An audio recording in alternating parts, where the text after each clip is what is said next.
तो गाइस ये कहानी एक ऐसी निंजा की है जो लिटरली इमोर्टल है। ये बंदा मर नहीं सकता। गांव के लोग इसे मारने के लिए इसका सर कलम करने की कोशिश की। इसे बुल्स से घिंचवाया गया, खौलते हुए तेल में इसे उबाला, यहाँ तक कि इसे आग लगाकर भी जलाने की कोशिश की है। पर इस आदमी का बाल तक बाका नहीं होता है। ऐसा तो लग रहा है कि ये लड़का मरना चाहता है, लेकिन और फिर ये साथ ही साथ मरना भी नहीं चाहता है, क्योंकि ये बंदा अपने वाइफ को भुला नहीं पा रहा है। इसकी मौत की सजा को माफ करने के लिए इसका एक प्रस्ताव रखा जाता है। इसे एक आइलैंड पे जाकर एक जादुई अमृत लाना होगा। इसे पीकर कोई भी बंदा इमोर्टल हो सकता है। इसके साथ और क्रिमिनल को भी उस आइलैंड में भेजा जाता है। और इस आइलैंड पे जाइंट मॉन्स्टर, जानलेवा कीड़े और मॉन्स्टर भी रहते हैं, और एक गॉड भी रहता है जो कि एक एलिक्सर की रक्षा करता है। क्या ये बंदा एलिक्सर को ढूंढ पाएगा? क्या अपनी वाइफ से ये दोबारा कभी मिल पाएगा? तो चलिए देखते हैं। तो कहानी के स्टार्ट में काबी मारू के एक बंदा से, जिसे हाईएस्ट रैंक ऑफिसर ने मौत की सजा सुनाई थी, है कि जिसने किशनर इसके गला काटने की कोशिश करता है तो इसकी तलवार दो हिस्सों में टूट जाती है और गाबी मारू को एक खरोच तक भी नहीं आती है। ये देखकर सभी लोग हैरान रह जाते हैं और गाबी मारू अपने मन में सोचता है, मैं मर क्यों नहीं रहा? मुझे जिंदगी से कोई लगाव नहीं। मैंने अब तक अनगिनत लोगों को जान से मारा है। मुझे तो अब तब मर जाने चाहिए था, लेकिन क्यों मेरे साथ ऐसा क्यों हो रहा है? गावी मारू का जन्म इवाकाकुरु नाम का एक गांव में हुआ था। बचपन से लेकर आज तक इसने असैसिनेशन ही टेक्निक सीखी है। निंजा ट्रेनिंग के दौरान बहुत सारे लोगों की जान चली जाती है, पर इसे जो भी कंप्लीट कर लेता है वो सुपर ह्यूमन जितना ताकतवर बन जाता है। सागरी नाम के एक ऑफिसर को जब इस बात की पता चलता है वगाकुरे नाम के इस विलेज के लोग इतना भी ज्यादा ताकतवर है कि एक तलवार को अपना हाथ से ही तोड़ सकते हैं। अगले दिन ये ऑफिसर आग में जलाने के गावीमारू को ऑर्डर देता है, पर इसकी ये भी कोशिश नाकाम होती है। कावीमारू पैदा हुआ था तो गांव की चीफ ने उसे उसके मम्मी पापा को मारकर उसे अडॉप्ट कर लिया था। निंजा बनने के बाद ये पैसे के लिए लोगों को मारता था। एक दिन इसने काम को छोड़ने की कोशिश की। एक मिशन के दौरान उसके साथियों ने उसे धोखा दे दिया था और ये पकड़ा गया। और ये गावी मारू का मानना था कि ये सब प्लान गांव का चीफ का था, क्योंकि किसी को भी गांव के बाहर जाने की परमिशन नहीं थी और गावी मारू ने गांव को बाहर जाने की कोशिश की। अगले दिन ऑफिसर भैंसों का इस्तेमाल करते हैं, गावी मारू को मारने की कोशिश करते हैं। अगर इस टेक्निक का यूज किसी इंसान पे किया जाए तो उससे बीच में से दो हिस्से हो जाएंगे। तो जब भैंसों को दौड़ाया जाता है वो गावी मारू जोर लगाकर रस्सियों को खींच लेता है। इससे ये वाला भी मेथड फेल हो जाता है। ये सब देखकर सागरी कंफ्यूज हो जाती है। अगर तुम जीना नहीं चाहते हो तो तुम मरना क्यों नहीं चाहते हो, और तुम अपने काम को छोड़ना क्यों चाहते थे? मैं अपने गांव में बेस्ट था। चीप मुझे बहुत ज़्यादा पसंद करते थे, इसलिए वो अपनी बेटी की शादी मुझसे करवा दी थी। पर मुझे उसकी बेटी बिल्कुल पसंद नहीं थी। उसने मेरी ज़िंदगी पूरी खराब कर दी थी।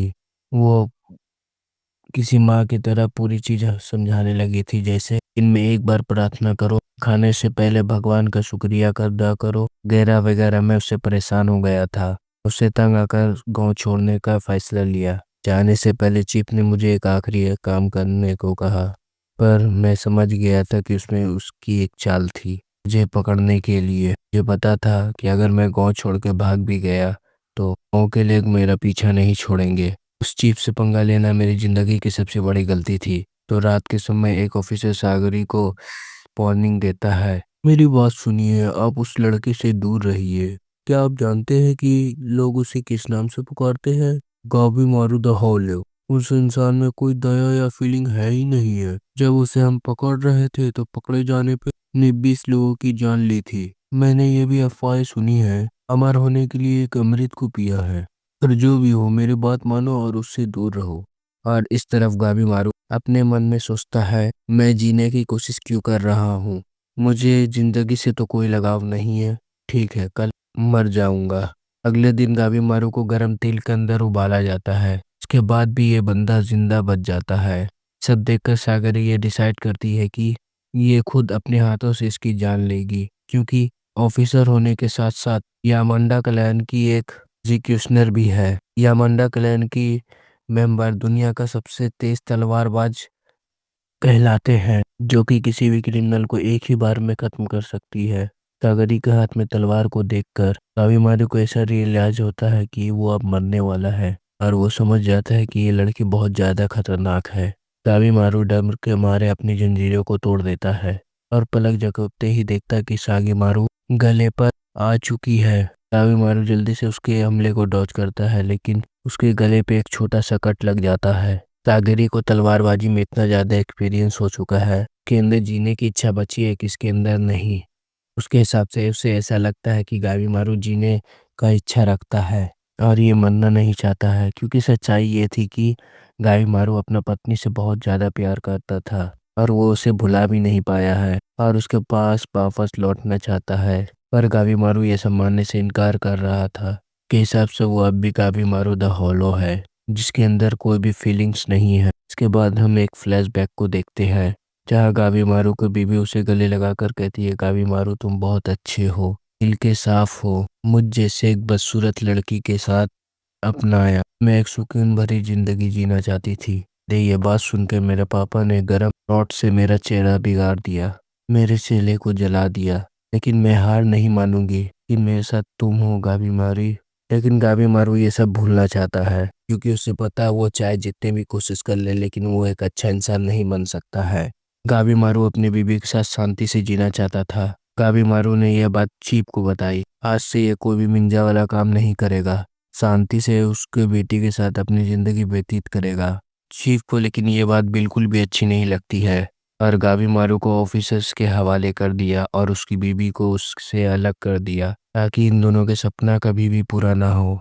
तभी सागिरी गावीमारू को एग्जीक्यूशन से बचने का एक ऑफर देती है। इसके लिए इसे गवर्नमेंट का काम करना पड़ेगा। अगर गावीमारू ने इस काम को पूरा कर दिया, इसकी सज़ा को माफ़ कर दी जाएगी और साथ ही साथ इसे शोगुन की प्रोटेक्शन भी दी जाएगी। कोई भी इसे और इसकी बीवी को परेशान नहीं करेगा। जिंग को जाकर एलेक्जेर और उसकी लाइफ को लाना है, एक ऐसी जगह जिसे लोग जन्नत भी कहते हैं। ये जगह बहुत ज़्यादा खूबसूरत होता है। इससे पहले इन लोगों को भी यहाँ भेजा गया था, लेकिन यहाँ से कोई भी जिंदा वापस नहीं आया। वापस आया है तो फिर वो थी उनकी लाश, जिसके अंदर से बहुत सारा खून बाहर निकल आया था। जब गवर्नमेंट ऑफिसर को इस बार के बारे में पता चली तो उन्हें पूरी तरह से यकीन हो गया था कि एग्जर ऑफ लाइफ सच में एग्जिस्ट करती है। और उसे हासिल करने के लिए गवर्नमेंट ने ऑफर किया कि क्रिमिनल के ग्रुप को उस आइलैंड पे भेजो। जो भी एग्जर ऑफ लाइफ के साथ उस आइलैंड से वापस लौट कर आएगा, उसकी सज़ा को माफ़ कर दिया जाएगा। और हम देखते हैं गावीमारू कि वाकाकुरे के गांव में उसकी बीवी है, उसके आने का इंतजार कर रही है। इतने सालों बाद भी इसने उम्मीद नहीं छोड़ी है। अगर गावीमारू को अपनी बीवी के साथ मिलने का सपना पूरा करना है तो इस मिशन को एक्सेप्ट करना ही पड़ेगा। और ये गेंडा ऑफिसर अभी भी इस गावीमारू को जान से मारना चाहता है और उसे छोड़ने से मना करता है, पर गावीमारू अभी भी बहुत ज़्यादा अपनी वाइफ से प्यार करता है और इस मिशन को एक्सेप्ट कर लेता है और इनसे छुटकारा पाने के लिए इस पे हमला कर देता है, इन सभी को हरा देता है। इसके बाद हम सागिरी के बैक स्टोरी को देखते हैं। इन सागिरी के पापा जो एक एग्जीक्यूटिव होते हैं, एक स्टोनर ट्रेनी को कहानी सुनाते हुए जान से मारते हुए ऑर्डर दिया जाता है। फिर सागिरी के पापा उस इंसान को गला इतनी आसानी से काट देते हैं कि स्टोरी टेलर को पता भी नहीं चलता कि कब गला कट चुका है। सागरी ये सब देखती है, वो सोचती है कि वो अपने पापा की तरह एक स्किल शॉट्समैन बनेगी और कुछ सालों बाद और स्किल एग्जीक्यूटिव बन जाती है और उसे क्रिमिनल को मारने का ऑर्डर दिया जाता है। लेकिन उसका गला काटने के बाद सागरी बहुत ज़्यादा घबरा जाती है और उस क्रिमिनल का लाश अपने शरीर से लिपटी हुई नजर आती है। ऑफिसर्स को इसका काम बहुत ज़्यादा पसंद आया, लेकिन आयजा नाम का एक एग्जीक्यूटिव सागरी से कहता है, तुम्हारी तलवारबाजी में डर और संदेह है। अगर तुम ऐसे ही करती रही तो तुम इन्हें एक दर्दनाक मौत दोगी। अगर ये हर बार गला काटने से पहले उड़ा जाती है, इसके बाद आयजन उसे अपने तलवार देखने को कहता है और सागरी को अपने तलवार में अपराधियों की सोल नजर आती है, जो कि बहुत ज्यादा गुस्से में उसे देख रहे होते हैं। सागरी को समझ में नहीं आता कि वो अपने इस डर को कैसे दूर कर सकती है, अपने पापा की तरह एक महान एग्जीक्यूशनर कैसे बन सकती है। के बाद फिर से हम वापस से प्रेजेंट में आ जाते हैं, जहाँ विलेज के शोगन्स और उसके समुराय और सभी के सभी एजुकेशनल और क्रिमिनल्स को हम एक देखते हैं। और यहाँ पे सागरे भी होती है, इस एक किताब में पढ़ती है कि किस किस को कौन कौन से खून किए हैं। तो सुकून का एक समुराय एक में से कोई भी एक पैराडाइज आइलैंड जाएगा, जादुई अमृत को लेकर आएगा, उस अपराधी के जान को बख्श दिया जाएगा। ये सुन के जो क्रिमिनल पहले चिल्ला रहे होते हैं क्योंकि इन्हें बांध कर रखा होता है, अचानक से शांत हो जाते हैं। एक क्रिमिनल हंसते हुए कहता है, तो अगर ऐसा हुआ तो मैं दोबारा से लोगों को जान से मार सकूंगा। अब आएगा मजा। इस क्रिमिनल का नाम है माता कुरो। ये आदमी मजे के लिए औरतों और बच्चों को जान से मारा करता था। के बाद एक यूजिरिया नाम के एक लड़की को देखते हैं जो कि कावी मारू को उससे कहती है, मैंने तुम्हारे बारे में बहुत सारे लेटर पढ़ी हूँ। तुम कावी मारू द होले हो ना, पर तुम दिखने में कितनी छोटी और कमजोर दिखती हो। तुमने मुझे निराश किया। अगली कावी मारू को देख के कहती है कि क्या सागो कावी मारू सारे क्रिमिनल की तरह है। ये पता लगाने के लिए वो अपने तलवार में गावी मारू का रिफ्लेक्शन देखती है और ये बहुत ही ज्यादा खतरनाक दिखती है, जिसे देखकर ये कहती है ये बाकी क्रिमिनल जैसा नहीं है, ये सबसे भी ज्यादा खतरनाक है। और सुगंज के समुराय सबको अपने अपने चेहरे पर से कपड़ा हटाने को कहते हैं और उसे एक जिंदा लाश दिखाते हैं जिसमें उनके शरीर में से खून निकले हुए थे। 50 लोगों में से एक ग्रुप में से ये एक इकलौता इंसान था जो पैराडाइज आइलैंड से वापस लौटा था, लेकिन अगले ही दिन इसके शरीर से बहुत सारे पौधे निकलने शुरू हो गए थे। हमें कोई भी अंदाजा नहीं है कि उस आइलैंड पे क्या हुआ था। यह हमें जरूर पता है कि वहाँ पे अमरीश जरूर है। ये सुनकर सभी क्रिमिनल डर जाते हैं और उस आइलैंड पे जाने से मना करते हैं। हम नहीं जाएंगे, तुम सभी चुप हो जाओ। पापियों, तुम सभी को मौत की सजा सुना चुकी हूँ। इसके बाद भी तुम सभी को हमारे सौगंध पैराडाइज आइलैंड भेज रहे हैं। तुम्हें तो इनका शुक्रिया अदा करने चाहिए। तुम्हें तुम्हारी जिंदगी पाने का एक मौका भी मिला है। जवाब में एक छोटा बच्चा बोलता है, तो पर आप लोगों को भी तो उस जगह के बारे में कुछ नहीं पता है। तो अगर वहाँ पे अमृत नहीं मिला तो क्या हमें खाली हाथ लौटने का परमिशन है? ये तुम्हारी मर्जी है। हिस्सा लेना है लो, तो न तो मर जाओ। तभी उसमें से एक क्रिमिनल खड़ा होकर कहता है, मैं उस आइलैंड पे नहीं जाना चाहता हूँ। ये क्रिमिनल यहाँ से जाने लगता है, तभी एक एजुकेशनल न तलवार निकालकर इसका गला काट देता है। और समुराई इस सभी को कहते हैं उस आइलैंड पे पहुंचने के बाद हर एक कैदी के साथ एक एजुकेशनल होगा। आइलैंड पे पहुंचने के बाद तुम सभी के सभी लोगों को, अगर तुम सभी में से किसी ने भी भागने की कोशिश की, फिर कोई चालाकी करने की कोशिश की, ये एजुकेशनर उसकी गला काटने को जरा से भी कंसोर्ट नहीं करेंगे और बिना एजुकेशनर के साथ तुम वापस नहीं लौट सकते हो।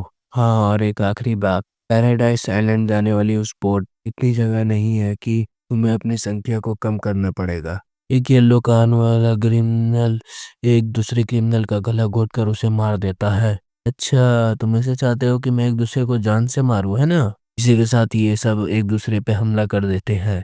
मौत का और ये भयानक मंजर शुरू हो जाता है। सभी क्रिमिनल एक दूसरे का सर फोड़ने लगते हैं और ये अब एक दूसरे की अपनी आंखें तक नोच लेते हैं। ये सब देखकर शोगन बोलता है, क्या बात है, मैं हमेशा से एक ऐसी फाइट का मजा लेना चाहता था। आजकल ये सब कहाँ देखने को मिलता है। से मुझे ये बताओ, इन सब में से सबसे खतरनाक अपराधी कौन है?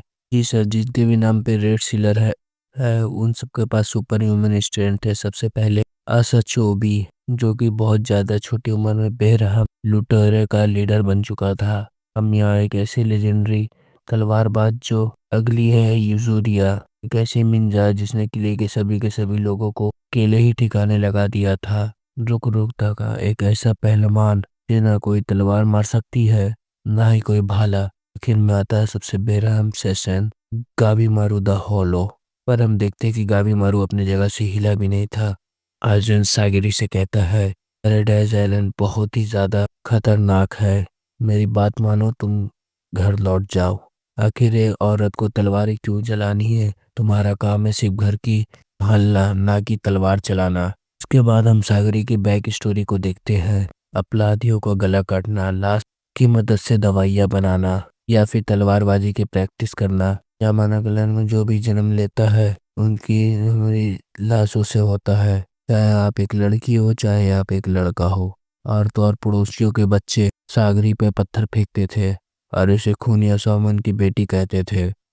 पर इतनी ज्यादा बेइज्जती सहने के बाद तो वो अपने फादर को एडमायर करती थी और उन्हीं की तरह एक महान एजुकेशन बनना चाहती थी। उसके बाद फिर से हम प्रेजेंट में आ जाते हैं और हम देखते हैं भागने का प्लान बनाते हैं। बाद हम देखते हैं सागरी से में आकर एक ही बार में उन सभी का गला काट देती है।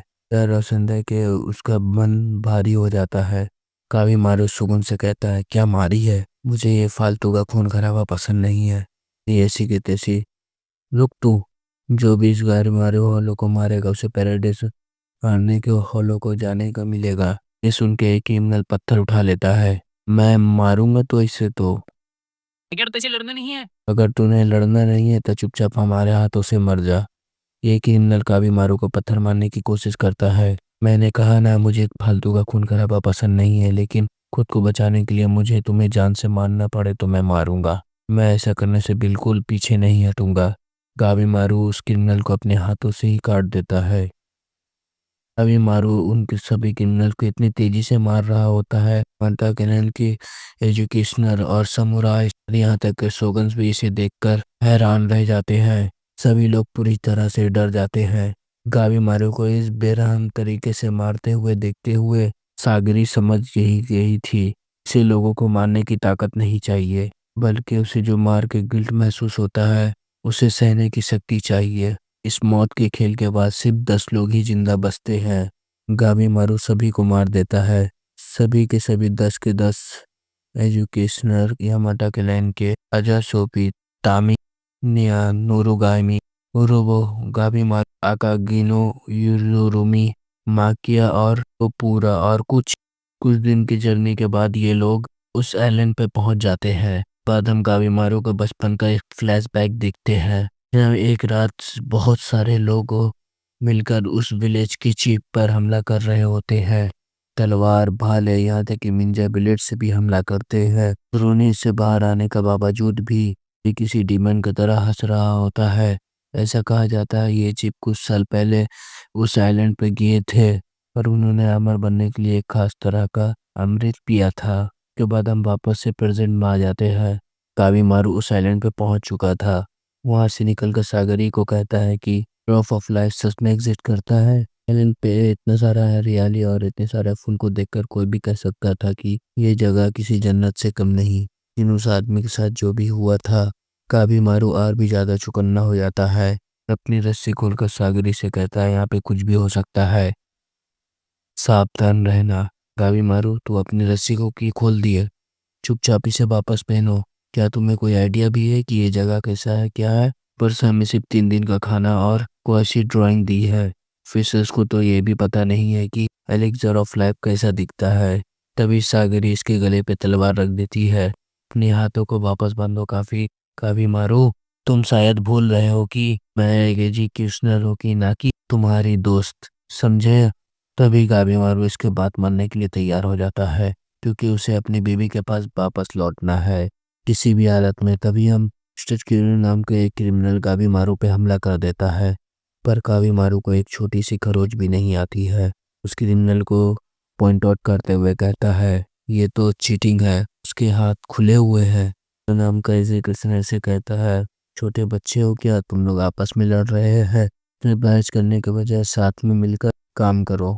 तुम्हारी इसी ईमानदारी की वजह से तुम्हारा रैंक सबसे कम हो चुका है। से तरफ की स्विच की और गावी मारू की तरफ तुम बहुत ज़्यादा स्ट्रांग हो और तुम मुझे बहुत समय से इग्नोर कर रहे हो। अब तुम मुझे अपने हथियारों का सामान वापस कर दो। हमारे खून से नहाकर मेरे हथियार चमक और भी ज़्यादा बढ़ जाएगी। तुम थोड़े से सनकी हो क्या?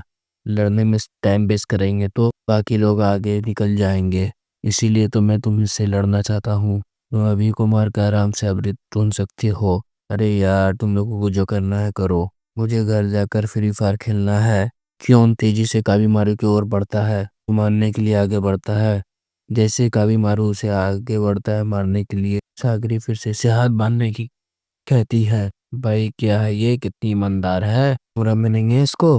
लियोन कावी मारू को और हमला कर देता है। ये हमले इतने ज्यादा खतरनाक थे कि देखने से ऐसा लगता है कि कावी मारू की ये हालत खराब हो चुकी होगी, पर ये अपने टाइम लेकर अपनी रस्सी को बांध रहा होता है कि उनको ये देखकर अपनी इंसल्ट फील होती है और एक भाले से कावी मारू के ऊपर हमला करता है। अब खेलने का समय पूरा हो चुका था। कावी मारू इस बंदे की इतनी बुरी हालत करता है कि रूह कांप जाए इसे देख के। यार क्या हो गया इसके साथ, यार क्या करता है कावी मारू तू? क्यों? उनके हाल के बाद एजुकेशनर्स को गला काट देता है और वापस घर जाने लगता है। अभी मारू उसके एग्जीक्यूशनर से कहता है कि क्या इससे तुम लड़ना नहीं चाहते हो, हम दोनों दुश्मन हैं।